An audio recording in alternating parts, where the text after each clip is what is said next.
सो दोस्तों, welcome in discover Rajasthan. Keep discover keep learn.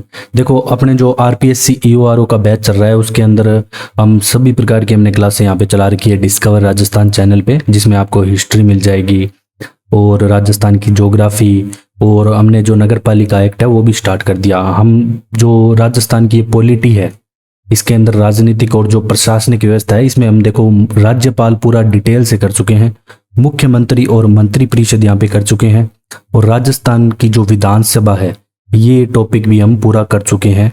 आज हमारा जो टॉपिक है उच्च न्यायालय वाला वो हम कंप्लीट करेंगे बिल्कुल अच्छे से, पूरा डिटेल से हम इसके बारे में पढ़ेंगे। उच्च न्यायालय वाला टॉपिक यहाँ पे हम कंप्लीट करने वाले हैं, जिससे आपका जो राजनीतिक व्यवस्था है ये कंप्लीट हो जाएगी। फिर जो ये बचे आपके 3 टॉपिक है, लोक नीति व अधिकार, जितनी भी संस्थाएं, आरपीएससी का आयोग वैसे मैंने डाला हुआ है, एक बार और हम डाल देंगे, राज्य मानवाधिकार आयोग, लोकायुक्त, ये सारे आयोग, और ये 3 क्लास में आपके ये इतना सिलेबस यहाँ पे कवर हो जाएगा।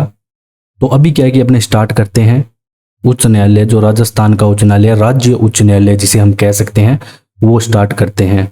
ओके, तो देखो दोस्तों, सबसे पहले राजस्थान का जो उच्च न्यायालय है उसकी हम यहाँ पे संगठन कार्यप्रणाली जानेंगे। ठीक है, देखो सबसे पहले क्या हुआ कि जैसे पहले राज्य, हमें पता है राजस्थान का जब हम एकीकरण पढ़ते हैं तो कैसे 7 पार्ट में जो राजस्थान कंप्लीट बना हमारा, तो उससे पहले भी देखो कुछ यहाँ पे न्यायिक संस्थाएं हैं जो बड़े राज्य हैं, जैसे जयपुर हो गया, कोटा, जोधपुर, उदयपुर, यहाँ पे कार्यरत थी। तो फिर क्या हुआ कि एक समिति का जब पूरा राजस्थान बन गया ना, जैसे 30 मार्च को बना था वैसे, ठीक है, और वैसे तो कंप्लीट तो 1956 को हुआ था, लेकिन लगभग जो पूरा राजस्थान है वो 30 मार्च को बन गया था। अब देखो जब क्या हुआ कि एक न्यायिक प्रणाली के लिए एक समिति गठित की गई, तो उसमें को ये डिसाइड करना था कि राजधानी किसे बनाएं और उच्च न्यायालय की प्रधान पीठ, जो मुख्य पीठ है, वो कहाँ पे रखें, ये जिम्मेदारी दी गई। ठीक है, तो वो समिति कौन सी थी? सबसे पहले तो आपको वो समिति को के सदस्य नाम पता होना चाहिए कि कौन कौन थे, वो आपको पूछा जा सकता है एग्जाम में। अब देखो इनकी 2 जिम्मेदारी थी, क्या थी? एक तो उच्च न्यायालय की सीट का निर्धारण और राज्य की राजधानी का निर्धारण करेंगे, ये दोनों। अब क्या होता है कि देखो जो समिति के सदस्य है ना, वो आपको याद रखने हैं। जो BR पटेल है, BR पटेल है एक, तो ये होते हैं। एक TC पुरी याद रख लेना, ठीक है, BRTC ऐसे याद रख लेना, BRTC और SP, ठीक है, SP सिन्हा। तो BR Patel, lieutenant colonel TC Puri और SP सिन्हा, इन्होंने एक प्रतिवेदन प्रस्तुत किया। देखो प्रतिवेदन में इन्होंने क्या कहा, ये जो प्रतिवेदन आया ना, तो ये आया था 27 मार्च 1949 को। इन्होंने कहा कि जयपुर को राजधानी बना दो और जोधपुर को दे दो हाई कोर्ट, उच्च न्यायालय राजस्थान का। ऐसा ही हुआ। राजस्थान के उच्च न्यायालय का होता है उद्घाटन, कब होता है? 29 अगस्त 1949 को। हम यहाँ पे उच्च न्यायालय की बात कर रहे हैं दोस्तों, ठीक है। इसके बाद क्या है कि जो पीठें भी अन्य बनाई गई, जैसे जयपुर में भी बनाई गई, और भी जगह छोटी पीठें वगैरह बनाई गई उच्च न्यायालय की। इसके बाद क्या होता है कि जब संविधान बन जाता है ना, फिर उसके बाद और परिवर्तन होते हैं, वहां पे हम आगे बात करेंगे क्या होते हैं। फिर 29 अगस्त 1949 को देखो क्या होता है कि राजस्थान उच्च न्यायालय का यहाँ पे उद्घाटन होता है, और अध्यक्षता यहाँ पे करता है जो राज प्रमुख होता है, सवाई मान सिंह होता है, उस टाइम सभी को पता है। और जो प्रथम न्यायमूर्ति बनते हैं, ये पहले इलाहाबाद कोर्ट में भी रह चुके थे, तो ये कमलकांत वर्मा बनते हैं। ठीक है, यही पूछा जाता है, पर प्रथम मुख्य न्यायाधीश कौन से? KK वर्मा, ऐसे भी नाम आ सकता है, KK वर्मा। ठीक है, तो ये पूछा जाता है कि प्रथम न्यायमूर्ति कौन थे राजस्थान उच्च न्यायालय के? तो कमलकांत वर्मा, और प्लस में इनके साथ 11 न्यायाधीशों ने शपथ ली थी, मतलब ये टोटल 12 थे जब प्रारंभ हुआ था। ये बात भी अपने को ध्यान रखनी है, कमलकांत वर्मा प्लस 11 न्यायाधीशों ने यहाँ पे शपथ ली थी, मतलब कुल 12। तो ये दोनों बातें आपको पता होनी चाहिए। अब क्या होता है कि अपने भारत का लागू होता है संविधान। अब संविधान जब लागू हुआ 26 जनवरी 1950 को लागू हुआ संविधान। अब क्या हुआ दोस्तों कि जो राजस्थान का भाग आ गया 20 श्रेणी के अंतर्गत, तो ये अलग अलग श्रेणियों में बांटे गए थे। अब इससे क्या हुआ कि जो क्वालिफिकेशन है ना, जो वो संविधान के अकॉर्डिंग थी, जो उच्च न्यायालय का बनेगा, तो फिर क्या हुआ कि कमलकांत वर्मा को यहाँ पे पद त्यागना पड़ा। फिर उसके बाद कैलाश वांचू बने, ठीक है, जो दूसरे बने थे राजस्थान के प्रथम दूसरे, तो वो फिर कैलाश वांचू बने थे।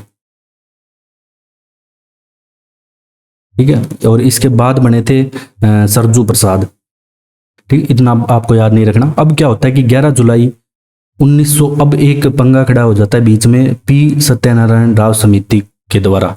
अब इस समिति का संबंध जब भी पूछा जाए तो राजस्थान उच्च न्यायालय से आप कह सकते हो। अब 11 जुलाई 1957 को है ना, इस समिति का एक ये ऐसे कहती है कि प्रतिवेदन आता है 26 फरवरी 1958 को। इस समिति की मतलब सिफारिश 1957 में की गई, इसका प्रतिवेदन जो प्रस्तुत हुआ वो 1958 में हुआ।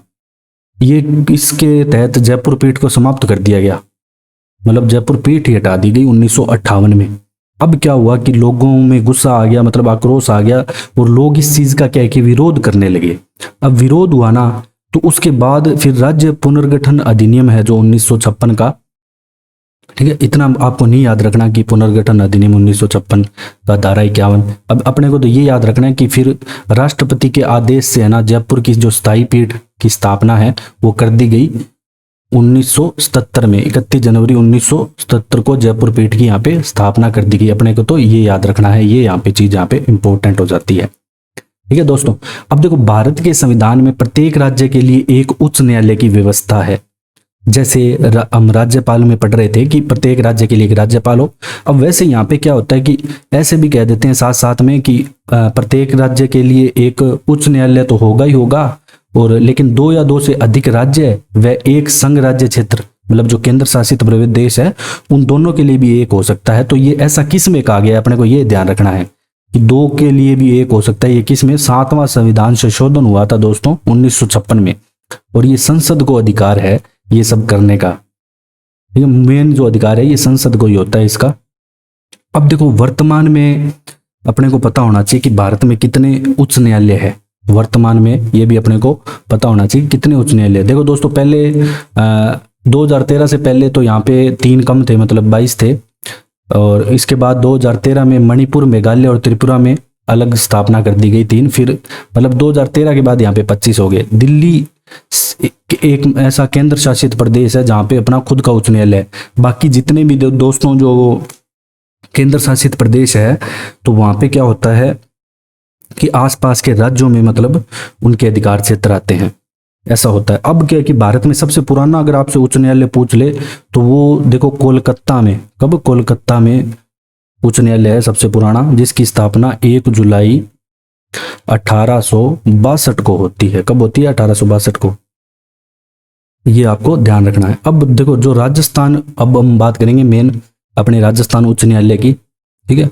वैसे तो सभी राज्यों में सेम ही होगा। अब भारत के सबसे पहले ये जानेंगे कि जो उच्च न्यायालय है ये भारत के संविधान के कौन से भाग में है। दोस्तों, ये भारत के संविधान के भाग 6 के अध्याय 5 में है, ठीक है।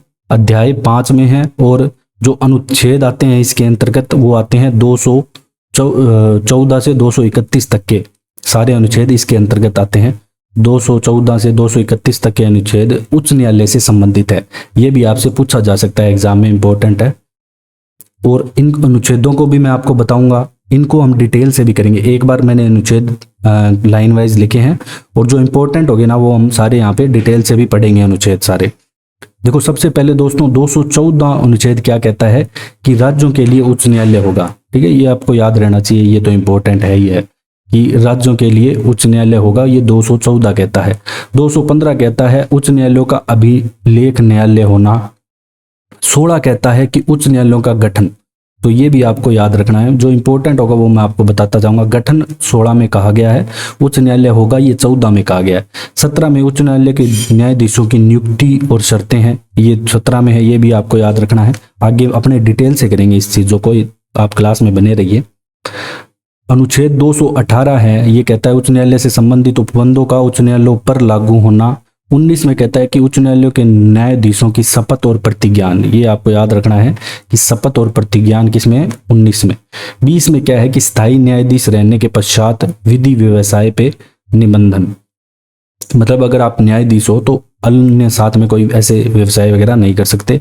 221 में न्यायाधीशों के वेतन। 22 में किसी एक न्यायाधीश का एक उच्च न्यायालय से दूसरे उच्च न्यायालय में अंतरण, ये भी हम डिटेल से करेंगे। कार्यकारी मुख्य न्यायमूर्ति की नियुक्ति 223 में है, और 224 में क्या है? अपर और कार्यकारी न्यायाधीशों की नियुक्ति, और 224 के अंदर क्या है दोस्तों, उच्च न्यायालय की बैठकों में सेवानिवृत्त जो न्यायाधीशों की नियुक्ति है वो आएगी।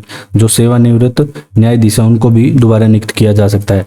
अब उच्च न्यायालय का जो क्षेत्राधिकार है ये आपको याद रखना है, 225 के अंतर्गत है। क्या क्या कार्य करता है उच्च न्यायालय? कातिप्य याचिकाएं जारी करने के उच्च न्यायालय की शक्ति 26 में है, 226। 27 में सभी न्यायालयों के अधिकरण की उच्च न्यायालय की शक्ति है। कुछ मामलों में उच्च न्यायालय को अंतरण है वो 28 में दिया गया है। उच्च न्यायालयों के अधिकारी तथा सेवक तथा व्यय है 29 में। उच्च न्यायालय की अधिकारिता और राज्यों पे विस्तार वो 30 के अंतर्गत आता है। अब 2 या अधिक राज्यों के लिए एक ही न्यायालय की स्थापना, ये मोस्ट इंपॉर्टेंट है, ये आपको याद रखना है। अभी हम क्या कि दोस्तों इनको डिटेल में करेंगे, आप क्लास में बने रहिए, ठीक है, टेंशन मत लो। अब देखो अनुच्छेद 216 क्या कहता है।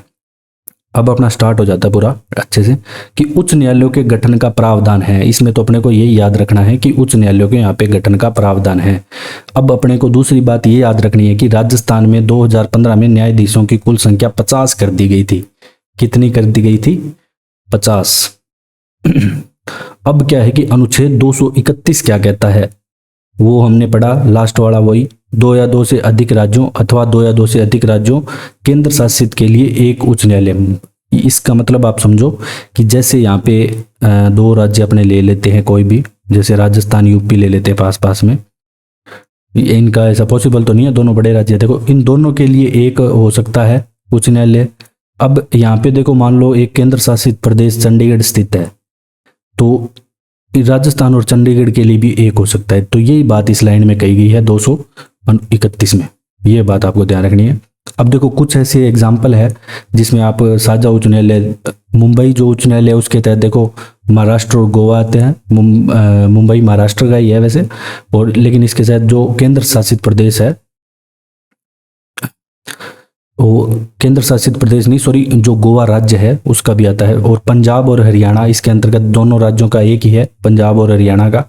तो गुवाहाटी के अंदर देखो असम का आ जाएगा, आपके अरुणाचल प्रदेश का, नागालैंड का और मिजोरम का, ठीक है, ऐसे आप याद रख सकते हो। अब देखो न्यायाधीशों की नियुक्ति पद एवं शर्तें। अब जो कोई भी न्यायाधीश बनेगा तो उसको मतलब उसके पद की नियुक्ति कौन करेगा अपने को पता होना चाहिए, जो आपके एग्जाम में बार बार पूछा जाता है। मोस्ट इंपॉर्टेंट पार्ट ये यही है, यहीं से स्टार्ट होता है कि न्यायाधीशों की नियुक्ति पहले मुख्य न्यायाधीश की जानेंगे, फिर अन्य न्यायाधीशों की जानेंगे उच्च न्यायालय के, क्योंकि हम उच्च न्यायालय के बारे में पढ़ रहे हैं तो उसके अंतर्गत सभी जो न्यायाधीश और मुख्य न्यायाधीश है सभी के बारे में। सबसे पहले तो आपको ये पता होना चाहिए इनकी नियुक्ति पद एवं शर्तें अनुच्छेद 217 में है, ये आपको याद रखना है कि नियुक्ति पद एवं शर्तें किसमें है, अनुच्छेद 217 में। पहले तो यही पूछा जा सकता है आपका, ठीक है, थ्योरी में जो क्वेश्चन आएगा।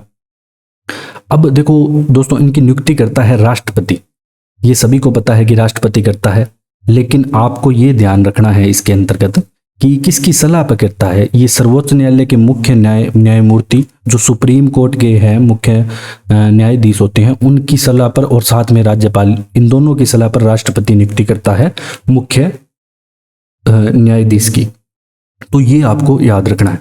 अब देखो दोस्तों उच्च न्यायालय के अन्य न्यायाधीशों की नियुक्ति भी राष्ट्रपति करता है, लेकिन यहाँ पे अब जो सलाह ली जाएगी ना वो आपको याद रखनी है एग्जाम में कि नियुक्ति तो राष्ट्रपति करेगा अन्य न्यायाधीशों की, लेकिन जो सलाह ली जाएगी वो सर्वोच्च न्यायालय के प्रधान न्यायाधीश, उच्च न्यायालय के प्रधान न्यायाधीश और राज्यपाल, इन तीनों से सलाह दी जाएगी। तो ये आपको ध्यान रखनी है।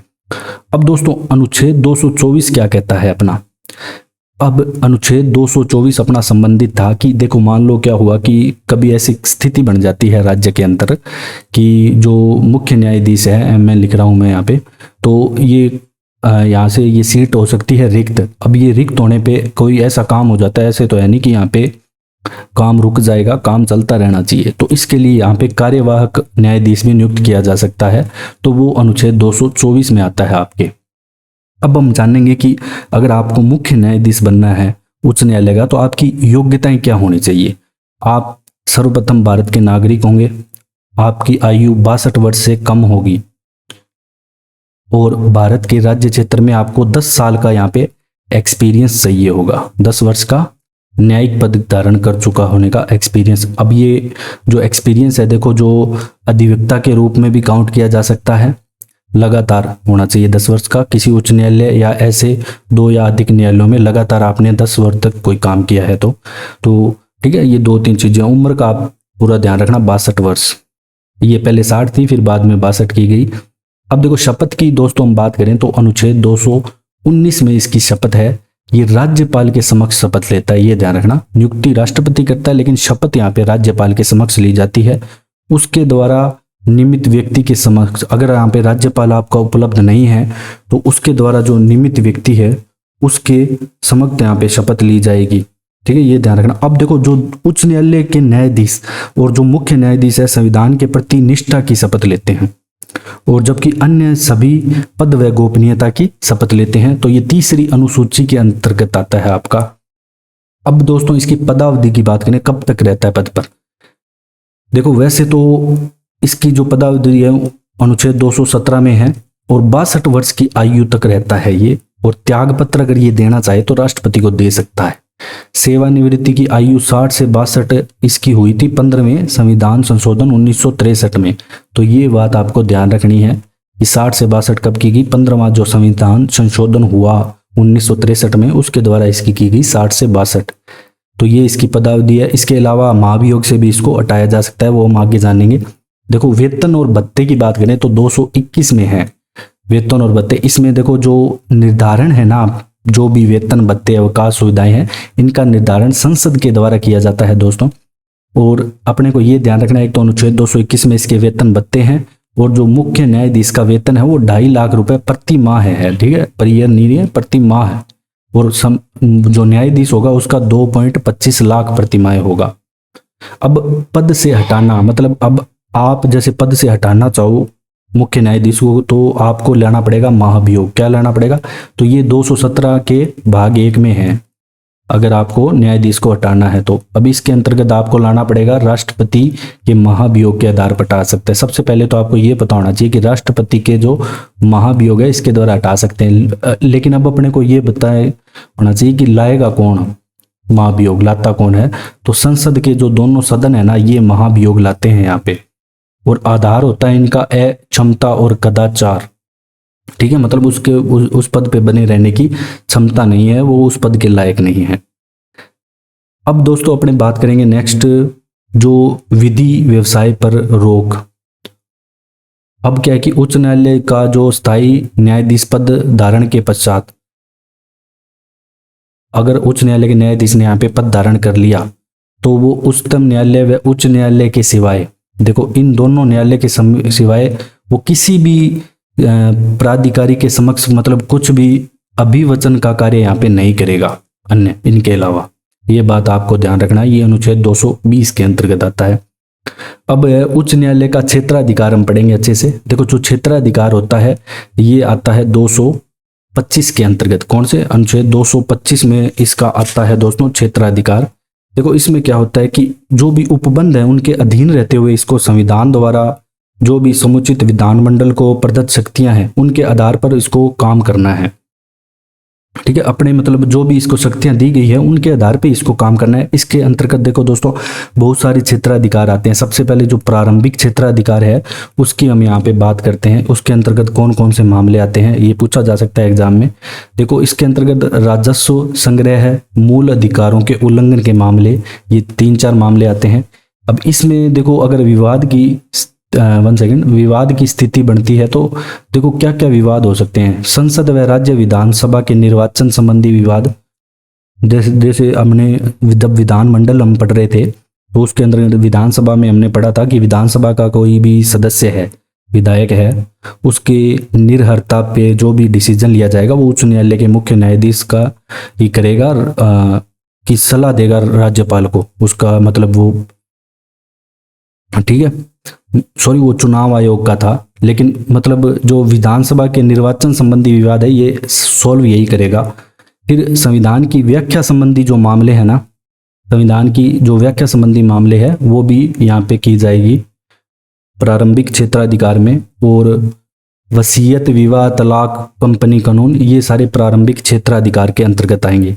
अब दोस्तों देखो अपीलीय क्षेत्राधिकार क्या होता है कि देखो जो उच्च न्यायालय होते हैं ना उनके अंतर्गत जिला न्यायालय आते हैं। जो ये अधीनस्थ न्यायालय लिखा गया है ये जिला न्यायालय है, तथा न्यायाधिकरणों के निर्णयों के आदेशों के डिक्रियों के विरुद्ध अपील सुनने का अधिकार है। मतलब देखो जो जिला न्यायालय है ना, उनके विरुद्ध जो भी अपील है वो उच्च न्यायालय को सुनेगा। सारी जितनी भी अपीलें हैं मतलब उनके खिलाफ भी कुछ, तो वो उच्च न्यायालय यहाँ पे सुनेगा। अब अंतरण संबंधी अधिकार की बात करें तो वो आता है अनुच्छेद 228 में। किसमें? अनुच्छेद 228 में आता है। अब क्या होता है कि अब देखो जैसे कोई जिला न्यायालय है, ये सबऑर्डिनेट कोर्ट है जिला न्यायालय, तो यहाँ पे कोई विवाद लंबे टाइम से लटका हुआ है बीच में, ठीक है। तो अब क्या होगा कि अन्य अधीनस्थ न्यायालय को ये अंतरित कर सकता है या ट्रांसफर, अंतरण मतलब ट्रांसफर करना होता है एक प्रकार से। तो कोई भी लंबित विवाद को अन्य अधीनस्थ न्यायालय को ये ट्रांसफर कर सकता है, ये इसका अधिकार है अंतरण संबंधी। अब जो अधीक्षण क्षेत्र अधिकार है वो अनुच्छेद 227 में आता है दोस्तों। किसमें? 27 में। इसमें क्या होता है कि अधीनस्थ न्यायालयों के निरीक्षण की शक्ति विशद एवं असाधारण है। मतलब जो मेन शक्ति है वो उच्च न्यायालय के पास ही है। जो अब लेख जारी करने, अब देखो कुछ रिट जारी करता है ये अनुच्छेद 226 के अंतर्गत। जो रिट जारी की जाती है ये 4 प्रकार की रिट होती है, ठीक है। 4 प्रकार की रिट जारी की जाती है। एक होती है बंदी प्रत्यक्षीकरण, दूसरी होती है परमादेश, फिर आती है आपकी अधिकार परीक्षा। देखो जो बंदी प्रत्यक्षीकरण है ना दोस्तों, ये क्या होता है? इसमें क्या होता है कि जैसे कोई बंदा है, किसी को गिरफ्तार किया है पुलिस ने, ठीक है। अब गिरफ्तार कर लिया तो न्यायाधीश के सामने उसकी उपस्थिति जो टाइम दिया गया है उसमें दर्ज कराए और उसकी वजह बताए कि किस कारणों से उसे गिरफ्तार किया गया है। न्यायाधीश अगर उन कारणों से संतुष्ट होता है तो उस बंदी को वो छोड़ भी सकता है, ठीक है। तो ये बंदी प्रत्यक्षीकरण है। परमादेश में क्या होता है कि न्यायालय अधिकारी को आदेश देती है कि वह उस कार्य को करे, ठीक है। कोई भी जो अधिकारी होगा परमादेश की आदेश देती है कि वह उस कार्य को करे। अब अधिकार परीक्षा क्या होता है? देखो दोस्तों जो अधिकार परीक्षा होता है वो ये होता है कि जैसे कोई अन्य व्यक्ति ने किसी व्यक्ति का पद धारण कर रखा है, जैसे ए और बी 2 पद व्यक्ति है। ए की गवर्नमेंट जॉब असली में तो बी की लगी हुई है, लेकिन पद धारण ए ने कर रखा है, तो ये अधिकार परीक्षा के तहत इस पे कंप्लेन कर सकता है। फिर जो कार्रवाई होगी फिर इसको ए को पद यहाँ पे त्यागना पड़ सकता है, तो ये अधिकार परीक्षा होती है। उत्प्रेषण क्या होता है? देखो किसी भी वरिष्ठ न्यायालय द्वारा किसी अधीनस्थ न्यायालय या न्यायिक निकाय को अपनी अधिकारिता का उल्लंघन कर रहा है तो रोकने के उद्देश्य से जारी की जाती है, ठीक है। तो ये है उत्प्रेषण रिट।